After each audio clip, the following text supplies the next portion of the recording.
The spring soaker we've been tracking all week has finally arrived. Thanks for joining us tonight. I'm Jennifer Meckles. That storm system is bringing both snow and rain to Colorado this weekend.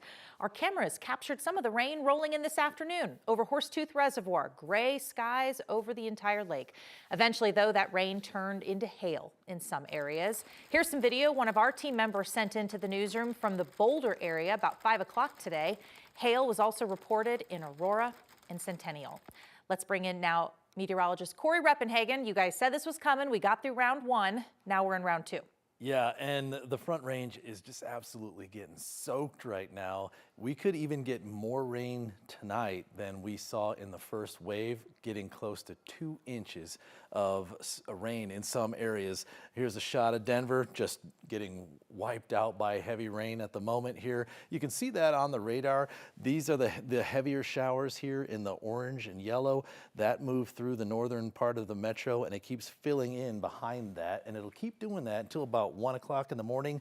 They've added a winter weather advisory for parts of the foothills because the travel up there is getting really slick, especially Boulder County and Larimer County foothills. That goes until 5 a.m. Temperatures here in the city still pretty warm, so we're not really dropping those temperatures too fast, so we might not actually get that flip over to snow. But here's the forecast for Sunday. Should be well wrapped up by 5 a.m. We stay cloudy with relatively low rain chances tomorrow. Might even see a flash of sunshine there briefly, but the temperatures are going to be a little chilly. I'll talk about the full forecast coming up in just a few minutes. Thank you. And a warning tonight, just to slow down on the road, especially with these raining conditions. The Douglas County Sheriff's Office posted a picture of a crash on C-470 today. They say it happened early this morning at Colorado Boulevard. DougCo said a driver was just going way too fast on wet roads. They hydroplaned and then crashed. Luckily, nobody got hurt. But while the deputies were out there working that crash, they say the Sheriff's Office had multiple cars almost hitting emergency vehicles. Tonight, they're reminding drivers, slow down, move over, and be extra careful when the roads are slick. The city of Boulder is buzzing after this week's Sundance announcement. The film festival is heading to Boulder in 2027. It has been in Park City, Utah for 40 years, bringing us iconic indie movies like The Usual Suspects, 500 Days of Summer, and Reservoir Dogs. It's not only a cultural institution, it also brings a major financial boost to the community. Just last year, the festival said it generated nearly $14 million in state and local tax revenue and created more than 1,700 jobs. Now that the news is official, independent theaters in Boulder say they're already starting to set the stage for this big event. 9 News reporter Colton Chavez shares more from the Dairy Arts Center. That's one of the future screening sites for the festival. And Jenny, they've been showing movies here at the theater all night long. And they got so busy at one point, I asked if maybe I could get behind the bar. And unfortunately, they said that's a no-go. That's why I'm here, and there's no customers nearby. So if you or if you guys want any popcorn, any sodas like that, I can talk to my friend over here. Maybe he can hook us up. But I wasn't the only one who is here at the theater today. Actually, over the past year, board members for the Sundance Film Festival, they actually toured this place over the past year, checking it out, looking at the theaters, and people who were involved with the Dairy Arts Center, they tell me they felt like they weren't only pitching the movie theater, but also the city of Boulder. Year-round, the Bodecker Theater inside the Dairy Arts Center in Boulder keeps things popping for independent film buffs. Because we're the only theater that offers this kind of film all year round, every year. Vice President for the Dairy Board of Directors, Nick Meyerson, says, this theater that we're in here right now is kind of the main attraction, I think, for the Sundance Festival. The 10-day event won't call Boulder home until 2027, but that's not slowing anyone down at the dairy. We're definitely talking about it, and I think planning's already started. He says plans to accommodate a giant crowd that comes with an event like the Sundance are in the works. Usually films aren't shown in any of the other theaters in the dairy. However, all of the other ones, there's 3 others. The others will be outfitted with technology to be able to show films. Meyerson says, like a good film, every detail is not revealed right away.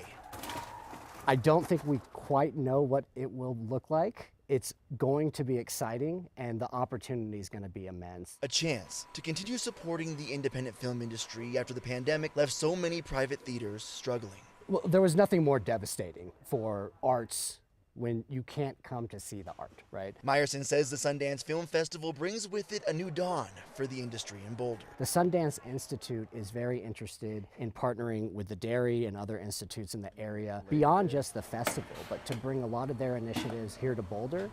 Connecting filmmakers from around the world and new film buffs to Boulder. We're always going to be who we were in the beginning, and we're just trying to share that with as many people as we can.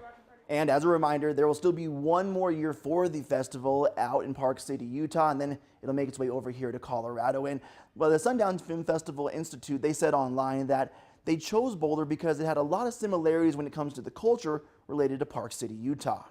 In Boulder, Colton Chavez, 9 News. Similar but better, right? Hey, car buyers across Colorado are speeding up their purchase timeline, trying to get it done before a new auto tariff takes effect. This week, the Trump administration announced a 25% tariff on cars and car parts foreign made, set to go into effect April 2nd. Even for industry experts, it's hard to say which cars will be affected and by how much because manufacturing is truly so global. The dealerships are telling people to buy the car now before the tariff goes into effect because even they don't know what's going to happen next.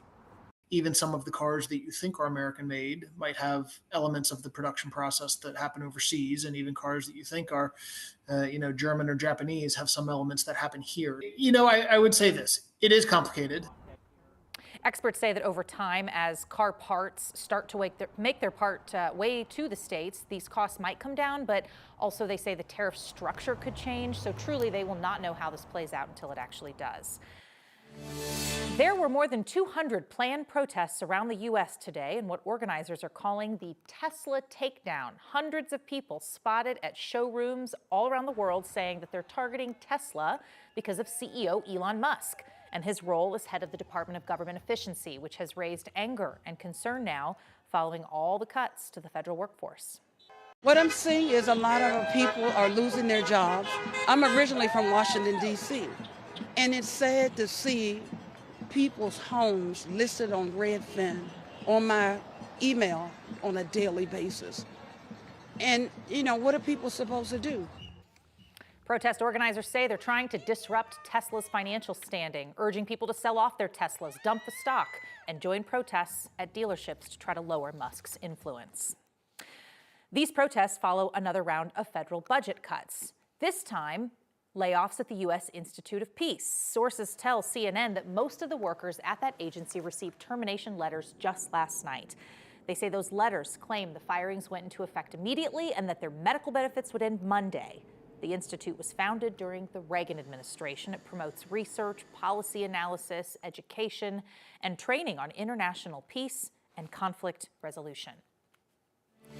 There is new leadership in the Colorado Republican Party tonight. Former Routt County Treasurer Britta Horn was selected as the state GOP chair today.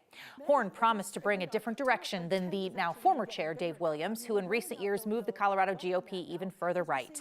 His time in leadership was very divisive. He called for the burning of pride flags and handpicked far-right candidates who performed poorly in the primaries. Horn had previously tried to unseat Williams, and later he and the state party sued her. 9 News anchor Kyle Clark spoke to Horn ahead of today's election.